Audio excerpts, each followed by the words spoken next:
The name's Dad, VG Dad, and this is my assistant, the VG Kid. First-person shooters were once something that you would only find on PC. The control setup was too complicated for most early consoles to be able to effectively manage, and the graphics just weren't quite there. Then along comes our old friend Rare to shake things up once again. Time and again, they've proved that they can make incredible games, but now comes a new challenge. Can they make a decent movie tie-in game? Let's find out, as today we are playing... GoldenEye! That's right, we are playing GoldenEye for the Nintendo 64. I've got a car. And she's got a car. Shoe fly, oh man, there's a fly in here. That'll make recording interesting. Alright, so, yeah. GoldenEye, guys. Are you excited to play GoldenEye? No, you don't even have any idea what this game is, do you? Okay, what do you think this game is about, just based on the name GoldenEye? Try and speak up so the microphone can hear you. People, I guess. You think it's about people? Okay, well I'll just tell you. It's about a secret agent named James Bond. So yeah, this was requested from one of my friends, my friend Nathan. He's named like my name! He's a friend from high school. I've known him for, however long. I've known him since like grade school. I was in like 5th grade when I met him. Anyway, we used to play a lot of GoldenEye together, and we were talking about it, and so I decided to play it. So we're playing GoldenEye. In the interest of time, we're going to be doing this on Agent. Basically, the difference between all the levels is the enemies are a little bit hardier, they do more damage, and there's more objectives. But we're going to do Agent in the interest of time, and also because it has been many, many years since I've played this game. So I'm not sure how well this is going to go. What? 102. I don't know, when did this game come out? 96, so it's been about 9 years. Probably not quite that long. I mean, I distinctly remember playing this in high school, and I was in high school from 2000 to 2003, so, you know, about that long. Die, die, die! Okay, what is... Alright, the controls are a little goofy. Your movement is all, like... Yeah, you can have a turn. You want to go ahead and give it a shot first? Okay, sure. So let's go find some bad guys. You gotta turn and get the bad guys. So yeah, the controls are a little bit kind of squirrely. Like, this was... Whoops. And it died.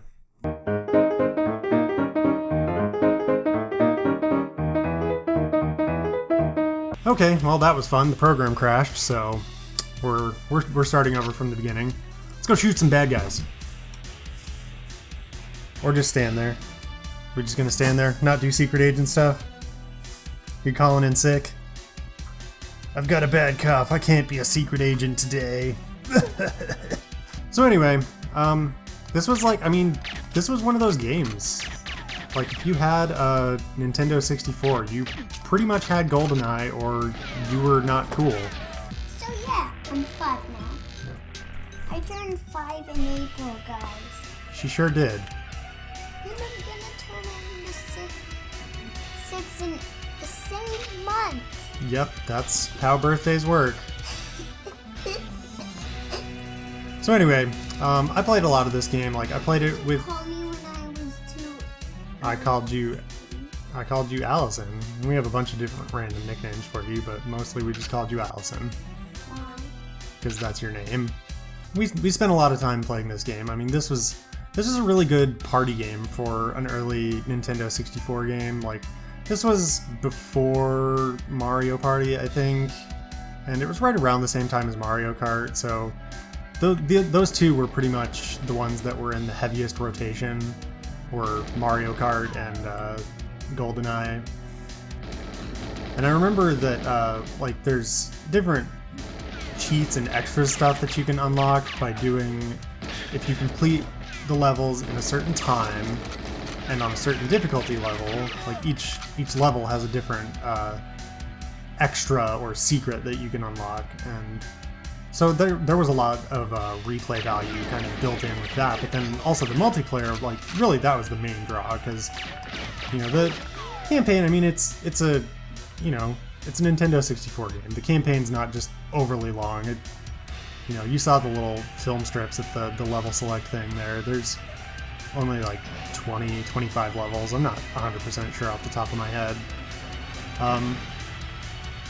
So, you know, basically once you do those on the 3 different difficulty levels, and then you kind of come back and try and complete them in a specific amount of time, and then you'll unlock all the extras. Like, I know one of the first ones that you can unlock is paintball mode, because that one you just have to do, I think it's this mission on Agent, and you just have to do it in under 2 minutes or something. I mean, we've been dilly-dallying quite a bit, so obviously that's not going to happen this time, but that's one of the ones that is the easiest to unlock. And I remember that I never actually unlocked all of them legitimately. I think I ended up using the Game Shark and turning on no clipping mode, and all objectives are completed by default. So there's a couple levels that like you have to go back to the start of the level to finish it. So you just start the level and then it's completed, and you've got a record time of 0 seconds. It's pretty fantastic. So this was kind of the game that got me into James Bond, believe it or not.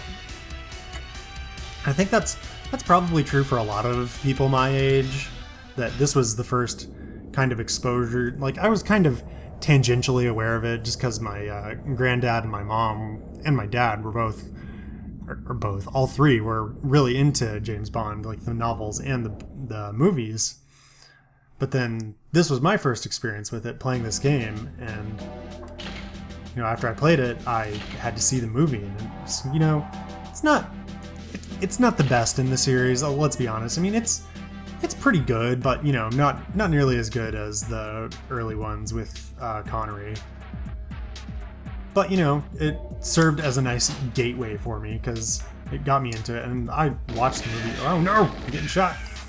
Remember when I made a big burger? I do remember when you made a big burger out of Play-Doh. And Play-Doh, it was Play-Doh Plus and Play-Doh. Yeah. It's really weird that you remember that specific a detail. Kill some fools. Yeah, that's the nice thing about playing this on Agent mode, is that the bad guys are kind of dumb. You pretty much have to be right up in their faces before they start shooting you, but when you get on to Secret Agent and 00 Agent, they actually are not. Like, ouch. Ouch. See, I was in the room with that dude, and he didn't even shoot me for a long time. So anyway, my VHS copy of GoldenEye, it got a lot of mileage, and frankly, I'm surprised that I didn't chew through the tape as many times as I did watch it. Son of a... I unlocked it with the computer. That was the whole point of going in that room. Jeez. So yeah, at one point, I ended up... I watched GoldenEye, and then got into James Bond, and so then I actually was able to see the next ones. Tomorrow Never Dies, and The World Is Not Enough. You know, but all the ones after that, basically. Like you do. Saw all those ones in theaters, and I started collecting all of the tapes. And at one point, my mom bought me all of the ones that I didn't have, except I think the only one she wasn't able to find was Octopussy, which is a weird, confusing one anyway. She stored all the presents at my grandparents' house. And as I mentioned before, my grandpa was also really into James Bond, and so he found the boxes of tapes in the guest room closet. So my grandpa, he was just like, he was so worried that he had accidentally spoiled the surprise that, you know, he stumbled across a Christmas present for himself. But, long tangent, less long and rambly, he didn't. Cool story. And this, of course, is going back to this movie specifically. Sean Bean is the bad guy. He is Agent 006, aka Yanis. And this kind of started the trend of him dying in everything. And I remember seeing an infographic that actually showed that in the movies he's in, he dies something like 60% of the time. So, you know, the meme of Sean Bean dying and all the things is fairly accurate. I do remember you in it. This dude is just standing in the doorway.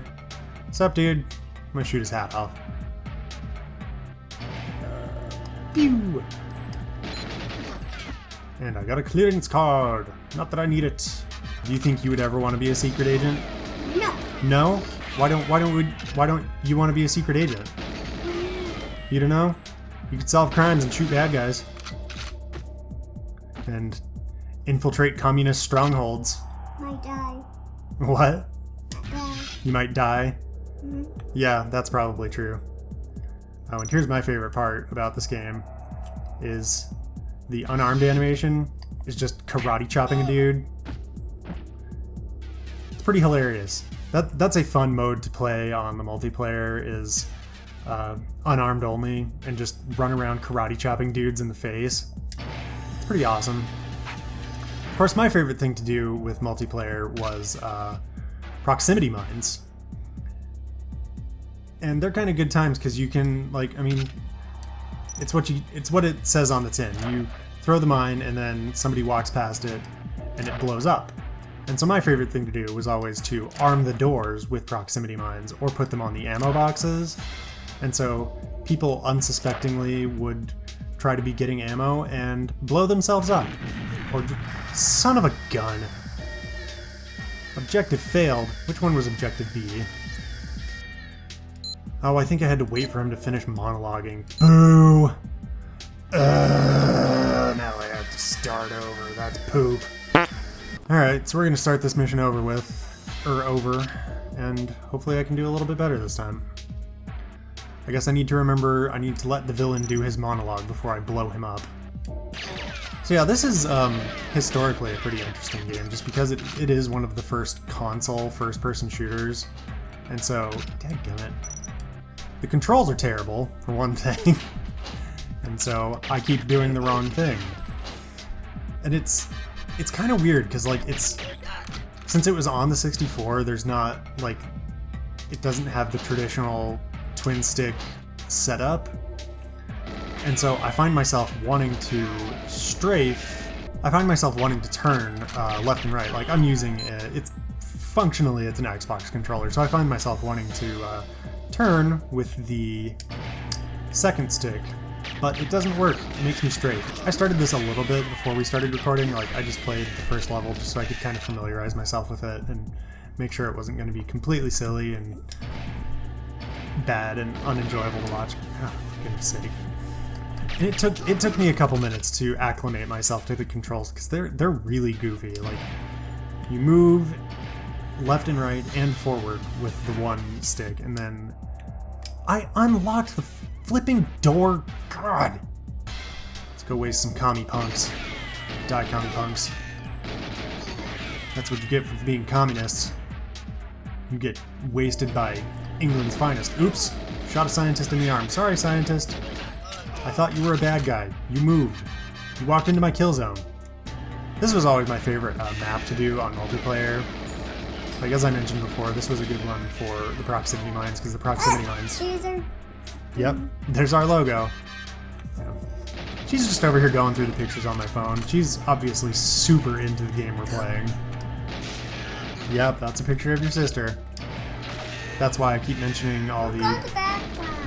Yeah, it looks like it's a gumball. I don't remember what I was talking about. Let's see. Oh good, refill on body armor. Did you want to say something, babe? If you see my sister, she's really funny. Apparently her sister is really funny. Her name is Kate. Yep, that's true. I can't disagree with that. So here's a question. And we call her Chicky. That's true. Much. So here's a question. I know that the smaller body armor only fills up your armor halfway, and so I got 2 of the smaller ones. Did I just put 2 body armors on top of each other? Like, is that a thing that happened? Okay, well, we're close enough to the end of the timer that I'm going to try and finish this mission here. Assuming, okay, good. Hey, thanks for unlocking the door, scientist man. Because I'm pretty sure that one of those punk cums blew up my control panel. Alright, we're gonna blast through this last bit here.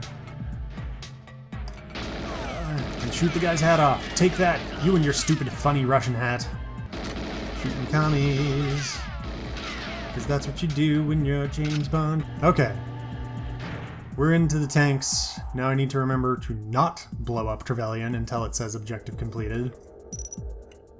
Sorry, buddy. I mean, I know that's like the entire plot of the movie is that I accidentally blow you up, but I'm supposed to wait until you tell me all the important plot points.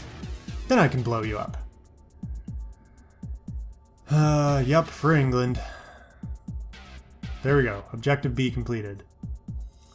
I think I might have... Boy, the face mapping is just super creepy. Like, that's Sean Bean's face alright, but it's just on a weird polygon mold. Pity comebacks. Oh no, fate! Blow up! Oops, I killed Trevelyan. But don't worry, he'll come back in the sequel. Or, you know, in the third act. Alright, so after a little bit of time with GoldenEye, what did you think? You don't know? Okay, well, is there anything you liked about it? Okay, is there anything you didn't like? I didn't start. Yeah, okay, so what kind of rating do you want to give to this game? 5 cheers! 5 chairs, sounds good to me. This may come as a bit of a surprise, but this game does hold up surprisingly well. If you're used to modern shooters which use a twin-stick navigation, the controls will take a bit of acclimation. Also, being that this is an early 3D game, the models are pretty ugly, and the faces of the actors posted on the frame are, well, frankly, they're frightening. All that being said, the game is overall still quite a bit of fun, and poses a decent challenge on higher difficulties. The multiplayer adds a lot of replayability, as do the extras to unlock in the single-player mode. If you don't mind a bit of violence, younger kids could probably handle this one, if they have a bit of focus. Well, that's all the time that we have for this week, guys. As always, if you enjoyed the episode, don't forget to give us a like and a comment down below. And of course, Meow, meow, meow, meow, meow. I'm pretty sure meow still means subscribe. We will see you guys next time, and until then, keep playing. Bye, bye.